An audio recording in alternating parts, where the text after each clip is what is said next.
everyone. I am Melissa Forziat. I'm a keynote speaker and the host of this Halt and Catch Fire rewatch podcast. Now, when I speak, my topic is something that I call Take the Doughnut, which for me is another way of saying carpe diem. It's all about going after the things that you want in life. And one of the things that I wanted to do this year was to rewatch the show Halt and Catch Fire, and this time talk about it with other people, fans. But then I started doing interviews with cast and crew, and now we're up-leveling that even more because I'm at the ATX TV Festival in Austin for the 10-year anniversary of Halt and Catch Fire. And I'm seeing what interviews I can get, and first up is going to be Mark Johnson. Now, Mark was an executive producer on this show, but if you look at his IMDb credits, you're going to find a lot there. His credits go back to Diner and Rain Man, but then he's worked on shows like Breaking Bad, Better Call Saul, Rectify. He's working on Interview with the Vampire. He worked on Halt and Catch Fire. There's a lot to talk about with him, but we'll get a few minutes to talk about Halt and Catch Fire and see what we can learn. Okay, hello, Mark. It's so good to talk with you. I'm happy to be here. I'm happy to talk about Halt and Catch Fire. Absolutely. Well, okay, look, you've had such a prolific career. You film and TV. I'm wondering if anything stands out to you as being unique about Halt and Catch Fire or this particular set. Well, a lot stands out because I formed some great friendships, and it was sort of the little engine that could. It was never a big, big gorgeous hit. It just was a show that was so critically lauded. And all of my smart friends really loved it. So I just said, there's something, we are connecting with people. And it was, I met both Chris Cantwell and Chris Rogers through it. And they not only are the wonderful writers who I continue to work with, but they just become really, really good friends as well. But it's unique. It's not like anything else I've done, and I had just been finishing Breaking Bad, and then all of a sudden there was Halt and Catch Fire, and I thought, its themes are different, its setting is different, and it was a whole different experience. Yeah, let's talk about the Christophers for a second. So they obviously accomplished a ton earlier in their career with this show. What was it like working with them and sort of shepherding their vision in this way? Well, in the first season, they were brand new and they had never done anything before. So we brought in Jonathan Lisco as a showrunner to work with them. And he did one season with them and said, these guys are ready. And he was so right. They just took over as showrunners immediately. And it's interesting working with a team because you never quite know who does what or how they interact. And very early on, it became clear. I still don't know who. I read each one of them separately and then together. I'm not quite sure what each one of them does in terms of the written page. They are very different personalities. So I would go to Chris Cantwell to deal with certain issues and Chris Rogers with other issues. And I never ever saw them at odds with one another, and they were just so in concert with one another.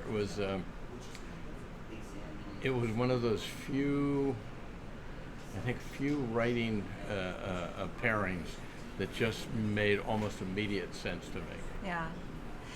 This is a contemporary period piece, 80s and 90s. That's right. And, you've done a lot of work from that time period in real time. What were some of the details about that, the 80s and the 90s, that you were interested to see brought to the screen?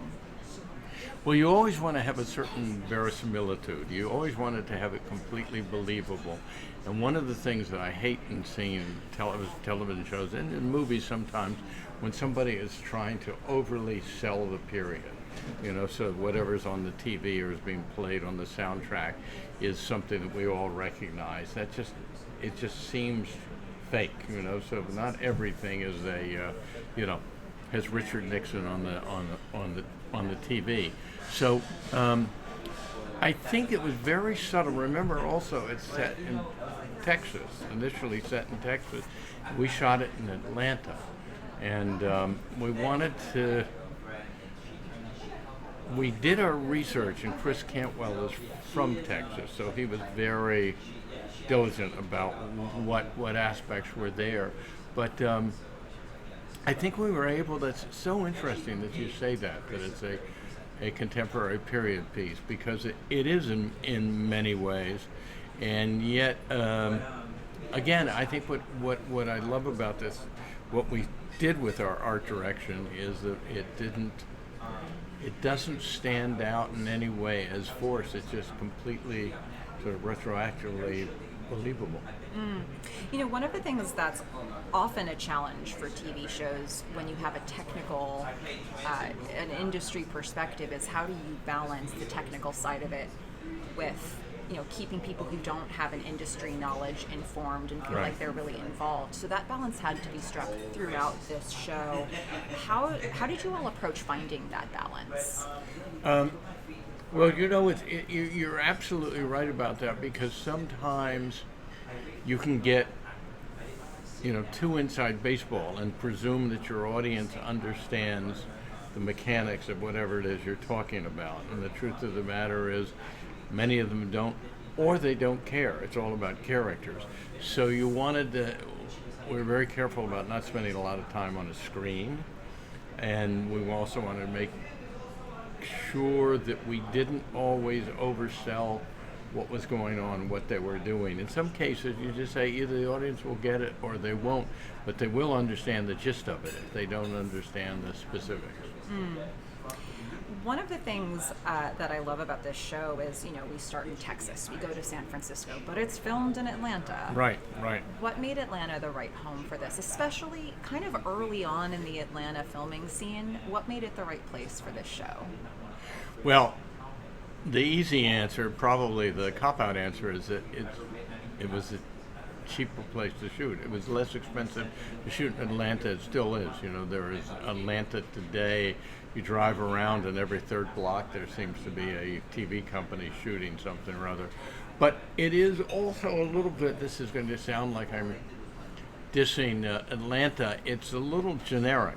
So it can be New York, it can be Texas, it can be, even parts of it can be LA.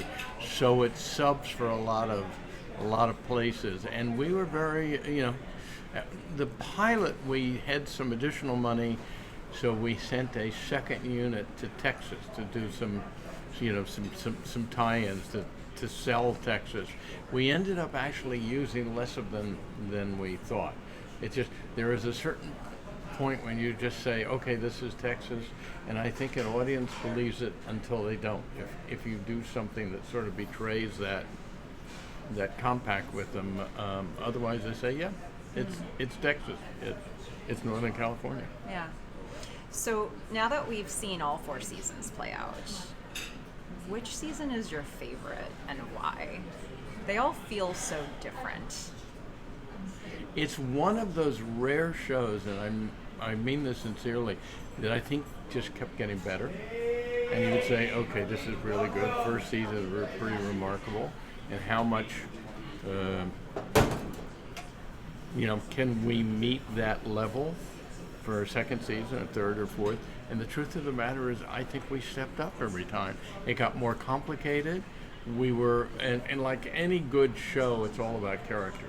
So it's about what happened to every one of our lead characters, and in terms of their relationships with each other, and in terms of who they became. And I think, at the end of the day, it's obviously the writing, and it's certainly the acting.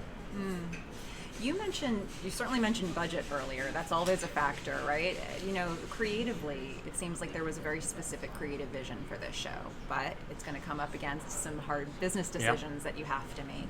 What was something that you all fought for, that you really wanted to see happen, and you won that battle, you made it happen? God, I'm trying to think about it. The first season, it was probably the one in which we had the least amount of money. And but we had to, it was size. You have to make sure that it's not so compact or so interior that you never really believe it has a life outside of it. So there were a couple of bigger, and I can't think of specifics, a couple of bigger scenes that we said, no, these have to be, we can't forego this. We can't cut the number of extras. We can't cut the scope of it. Something because like a without it, episode. yeah, exactly. We won't believe. Yeah, absolutely. Thank you so much for taking time to talk. Are you kidding? No, I really enjoyed it, and it's so fun to be here in Austin, where I've actually produced 7 movies, but also most importantly to be here talking about Halt and Catch Fire these years later. Thank you for doing this, and shout out to the ATX TV Festival as well for Oh my being gosh, the host yes. for this event. We love you. They do such a great job. Amazing. Thank you. Thank you again. Of course.